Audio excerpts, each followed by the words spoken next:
yung stove natin, sinanla ko muna kasi hindi ka naman nagpadala. Kaya ngayon wala akong malutuan dito, nakasanla. Pag abot na 1 buwan di ko matubos yun, ireremata daw yun ng sinanlaan ko. Paano yan? Ay, naku na lang. Hindi mo talaga ako papadalahan.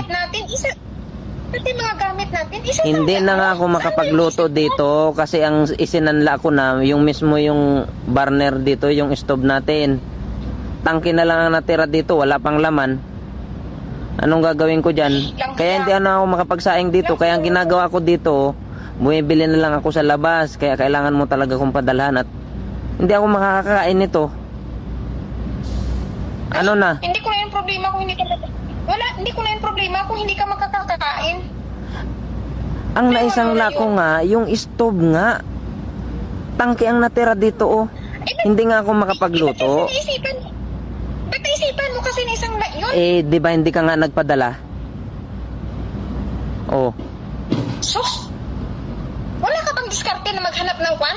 Yun na nga lang yung tanging paraan para makakain ako kasi nga gutom na ako. Di sinanla ko dito sa kapitbahay natin, sabi niya hanggang 1 buwan lang daw yung 2,000 yung sanla ko. Pag hindi ko daw natubos ng 1 buwan yun, kanila na yun.